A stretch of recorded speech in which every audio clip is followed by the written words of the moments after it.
Hello everyone and welcome back. Once again, I'm Thomas and we're continuing our playthrough of It Moves.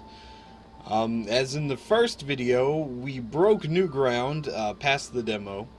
I'm not sure how long the new game, the full game, has been out, but we're going to continue on through. I've got a new setup, trying it on my Tartarus, Razer Tartarus. Should be a little bit interesting. Tried to set up one hand mode to move the microphone to be a little bit better. So let's jump right back in where we left off, shall we? Alright. Supposed to be Urban Explorer. It says Wolf. Okay. Little Frankenstein Two-Face monster. Poster from a play. It's got the lady on it. Okay, can I play the piano? Not well. No, I can't well. So yeah, it looks like we're in a school. Bunch of school books. Ah, look at that. I called it. Freaking called it. Stack of notebooks. Okay. Doesn't really look like there's much in this room. They're setting us up for something, though. The feeling that something's invading your privacy, even without ill will, is still disturbing.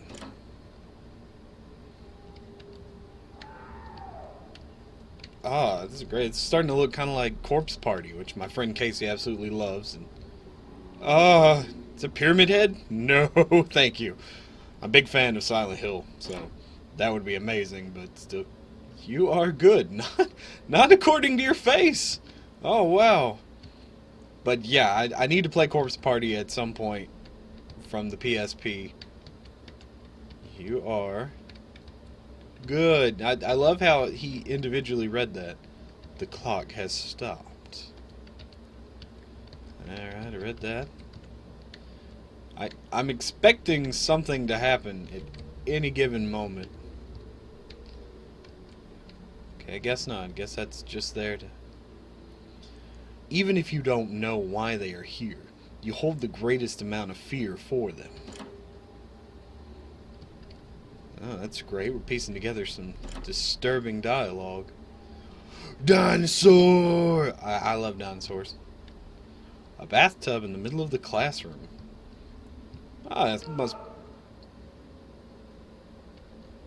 must be biology. Stack of comic books. This school. It's a kid knows his dinosaurs. What we got over here? Movie poster. An old picture of what seems to be a religious man and woman. A lot of religion going on in here. Hold on. The sounds of screams are awful. They're even worse when they are your own. Ooh. I feel like his kid's got some skeletons in his closet. Oh, that's ah! What is that? Okay. Newspaper articles. Just stop whatever it is you're doing. It's like a cross between Silent Hill and Corpse Party. A mattress, dirty and worn out. This piece of paper here reads, knock knock. And it did. Pile of mattresses, dirty and worn out. Nothing here but a gaping hole. Okay. Back outside, see if we get some more dialogue. Okay. Oh, son of a... Ooh.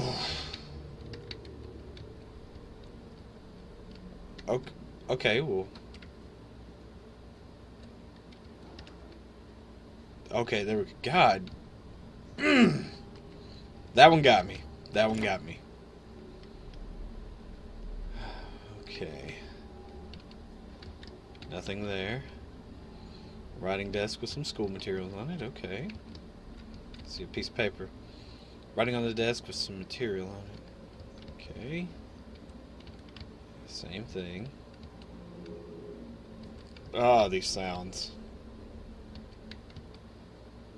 Various books look like it would be hard to read. Looks like there's nothing inside. That is a pretty big filing cabinet.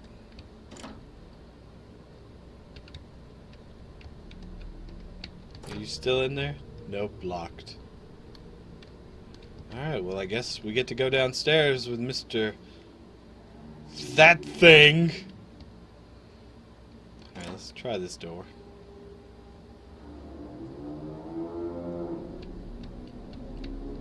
Okay, well...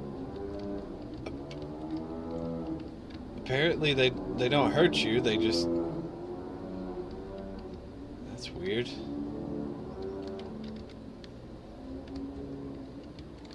This is so freaking weird. Okay, I'm under the... Okay. Let's go this way. The door lock is broken. I don't think I can get in here. Okay. I hear sounds, but I can't get anywhere. Okay, downstairs then. Oh no, yeah, this is good. Bustle machine. Bustle machine. Bustle machine. Plants are growing through the cracks in the floor. Well, I guess there's nowhere to go but down. Let's see what lurks beneath. More cows!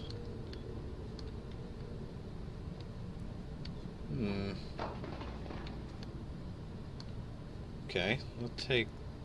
Oh, it's going to be some kind of labyrinth puzzle that's probably going to be very obnoxious. Probably picking all the wrong paths. Oh, no, maybe not. Maybe we got through it. I'm waiting on something else to happen, because this is just building up to this creepiness. Just...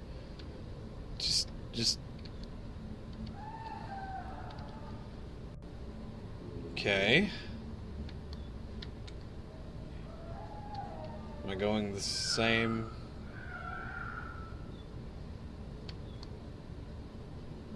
Okay.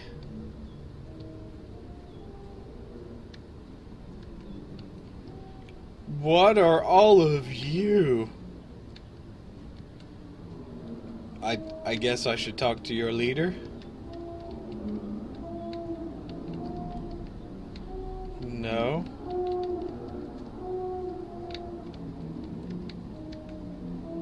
Maybe. What? No! No, why would you lay down on a sacrificial table? No! No, kid, what are you doing? I gave you credit for being intelligent. You're letting the darkness close in on you.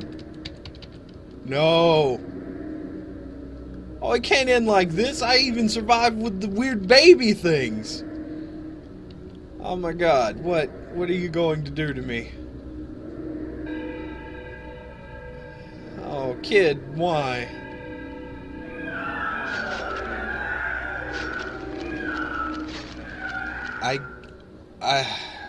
I think we all know what that sound meant. Not sure little Jimmy made it out of that one.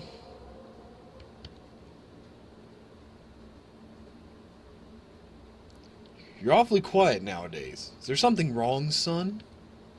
Nothing. Are you sure? Is there something wrong with your new room? Are you lonely without your brother? No. Well, alright then. Good old Dad's trying to help, at least. I feel like this thing is slowly taking him over. Maybe that's what it is. I woke gradually. The room was once again dark.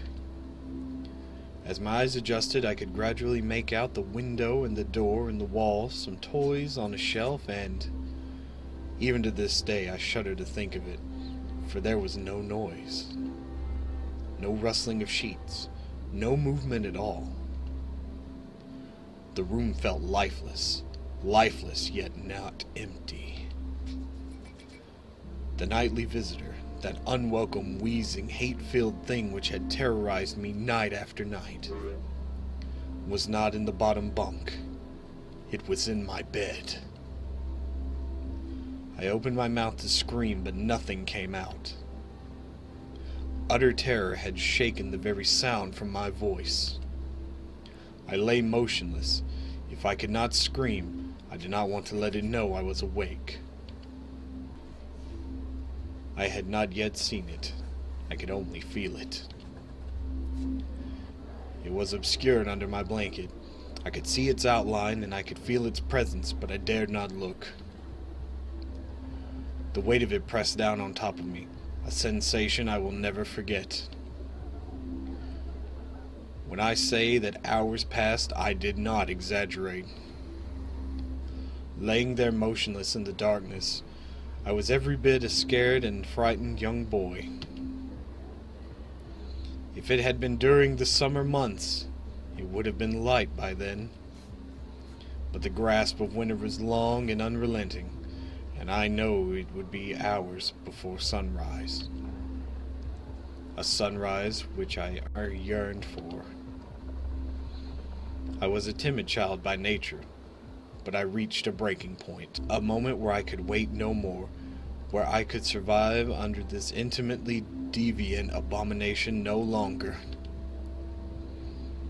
Fear can sometimes wear you out, make you threadable, a shell of nerves leaving only the slightest trace of you behind. I had to get out of that bed. Then I remembered. The crucifix. My hand still lay underneath the pillow, but it was empty. I slowly moved my wrist around to find it, minimizing as best I could the sound and vibrations caused, but it could not be found. I had either knocked it off the top bunk, or it had, I could not even bear to think of it, been taken from my hand. Without the crucifix, I lost any sense of hope. Even at such a young age, you can be acutely aware of what death is and intensely frightened of it. I knew I was going to die in that bed if I lay there, dormant, passive, doing nothing. I had to leave that room behind, but how?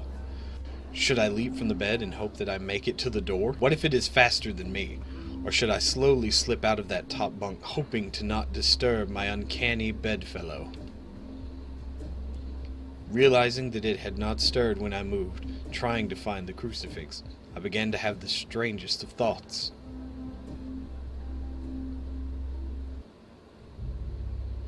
Chapter 6.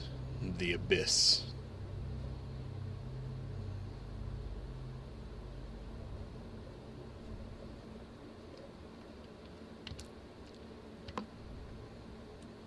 So this thing is in the bed with us. And I am a fish. Okay, I am just a fish in a pond. There we go. I have to go this way. Toward the light, I suppose. Swim, little fish. I feel like this is representing me drowning under all the weight and the fear and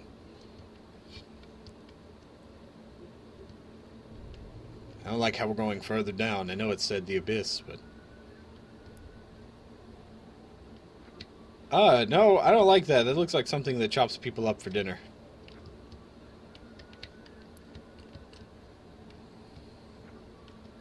And it looks like that's the way we have to go.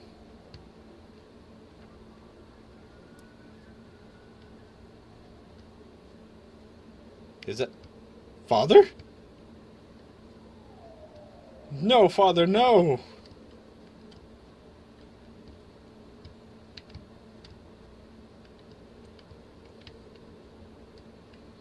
Drain water and remove diving gear. Yes.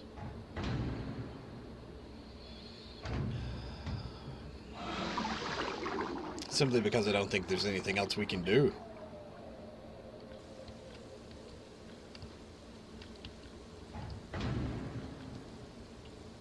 Okay, maybe we're in some sort of submarine. Father, where are you going?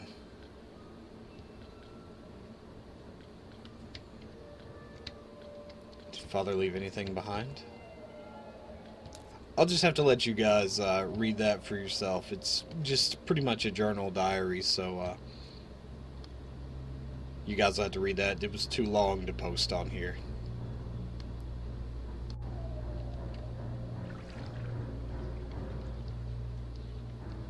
Oh no. Oh no, what is that? What is that? Maybe I took a wrong turn. Father, you've led me astray.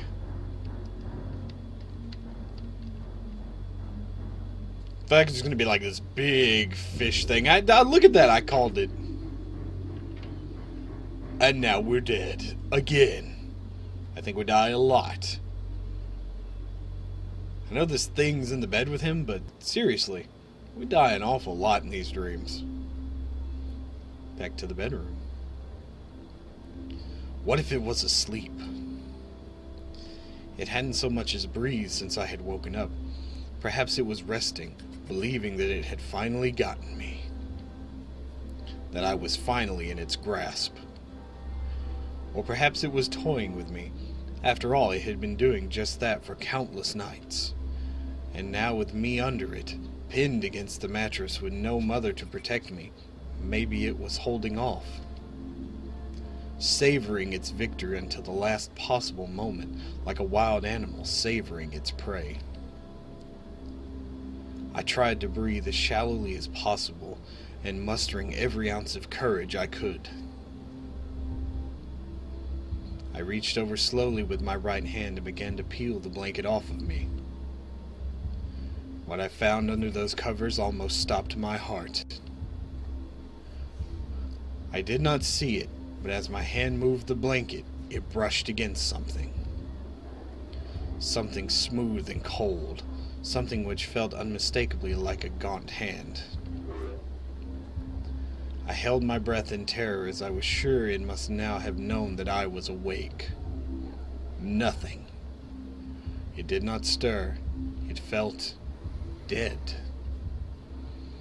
After a few moments, I placed my hand carefully further down the blanket and felt a thin, poorly formed forearm.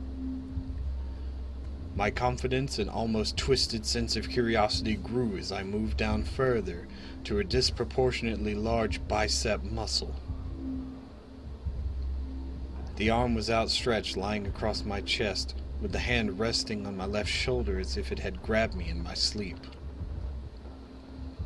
I realized that I would have to move this cadaverous appendage if I even so much as hoped to escape its grasp. For some reason, the feeling of torn, ragged cloth on the shoulder of this nighttime invader stopped me in my tracks. Fear once again swelled in my stomach and in my chest as I recoiled my hand in disgust at the touch of the strangled, oily hair. I could not bring myself to touch its face, although I wonder to this very day what it would have felt like. Dear God, it moved.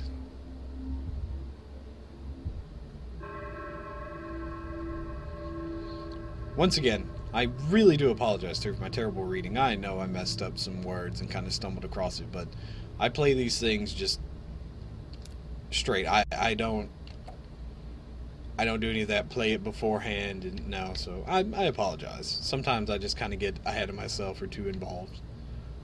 Wow.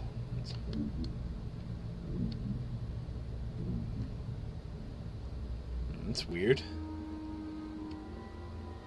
Oh, it's like it's waving at us in its creepy, big, blobby state.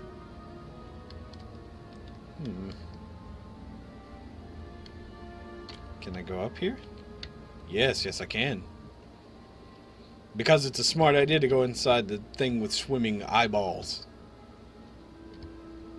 What is this thing? It's in here.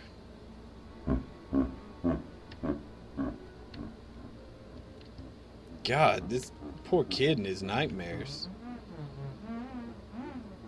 The last enemy that shall be destroyed is death.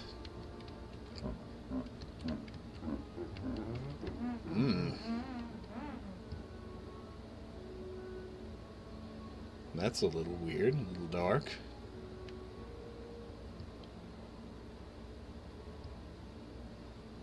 Okay, can I talk to you? You just... Whoever has these images and textures, like, oh my god, these are so freaking creepy. Are you anything that I can interact with? I don't think so.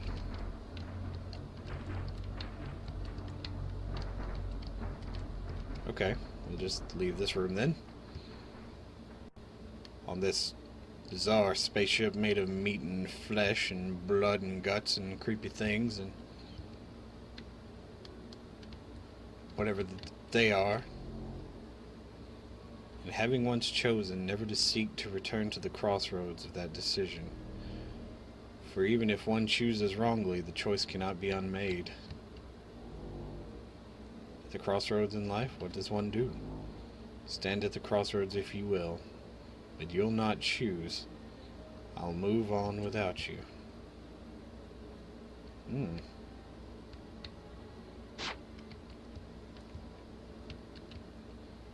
Okay. Oh no. I think I see where this is going.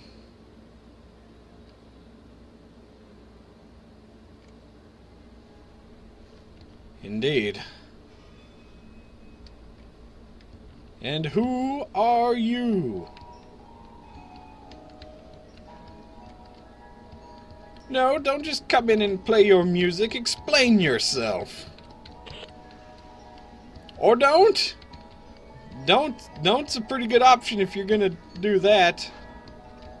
Maybe I'll just walk over here now. Nope, okay. Okay, I'll go back. I can't. Okay, do your creepy lullaby then. If I do anything like I did before, I'm just gonna lay down and take it anyway. Because that's just what I do.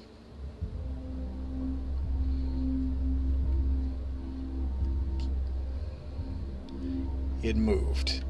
It was subtle, but its grip on my shoulder and across my body strengthened. No tears came, but God, how I wanted to cry. As its hand and arm slowly coiled around me, my left leg brushed along the cool wall which the bed lay against. Of all that happened to me in that room, it was the strangest.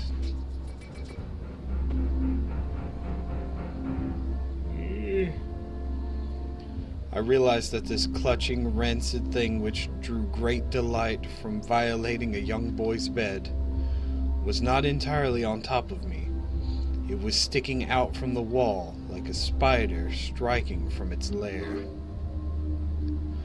Suddenly its grip moved from a slow tightening to a sudden squeeze. It pulled and clawed at my clothes as if frightened that the opportunity would soon pass. I fought against it, but its emaciated arm was too strong for me. Its head rose up, writhing and contorting under the blanket. I now realized where it was taking me, into the wall. I fought for my dear life. I cried, and suddenly my voice returned to me, yelling, screaming, but no one came. Then I realized why it was so eager to suddenly strike, why this thing had to have me now. Through my window, that window which seemed to represent so much malice from outside, streaked hope, the first rays of sunshine. I struggled further, knowing that if I could just hold on, it would soon be gone. As I fought for my life, the unearthly parasite shifted, slowly pulling itself up my chest. Its head now poking out from under the blanket, wheezing, coughing, rasping. I do not remember its features. I simply remember its breathing against my face, foul and as cold as ice. As the sun broke over the horizon, that dark place, that suffocating room of contempt was washed, bathed in sunlight. I passed out as its scrawny fingers encircled my neck, squeezing the very life from me. Oof. Between that graphic face and oh. I woke to my father offering to make me some breakfast, a wonderful sight indeed. I had survived the most horrible experience of my life until then and now. I moved the bed away from the wall, leaving behind the furniture I had believed would stop that thing from taking a bed. Little did I think that it would try to take mine and me. Weeks passed without incident, yet on one cold, frost-bitten night I awoke to the sound of the furniture where the bunk beds used to be vibrating violently. I lay there sure I could hear a distant wheezing coming from deep within the wall, finally fading into the distance. The following year I was given a larger room on the other side of the house, and my parents took that room as their bedroom. They said they didn't need a large room, just one big enough for a bed and a few things. They lasted 10 days. We moved on the 11th. Wow, that was awesome. Even though it may have been short, that was absolutely amazing.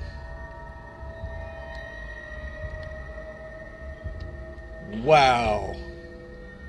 Just awesome. This was truly a creepy RPG horror game, and I still highly recommend it. It's a good creepypasta story. It was absolutely amazing. God, oh. Well, I hope you guys have enjoyed the video. I don't even know what to say. It was just good. I love it. I wonder if there's anything else here. Probably not, but I guess we'll see what happens when we fade into the darkness. The end. Thank you guys so much for watching. I really appreciate it. This is my first complete playthrough of a game. I really hope that you enjoyed it. I'm going to be posting this once again on Facebook, on Reddit. Just please, anybody that watches this, come on, please support me. I'd really like the support. I don't need a huge fan base. I just want some of you guys to enjoy what I do. I'm going to try and bring you some quality entertainment. Like I said in my other videos, my voice, a little southerny. I'm sorry about that. I wish I could change it. I can't. Stumble over words, I know. But maybe I'll give you some entertainment value. Anyway, thank you guys once again so much for watching. Please subscribe. And as always, bye-bye. Thanks for watching. I hope you enjoyed this complete playthrough. Please subscribe and click on the links for some more of these awesome videos. And as always, see you next time. Bye-bye.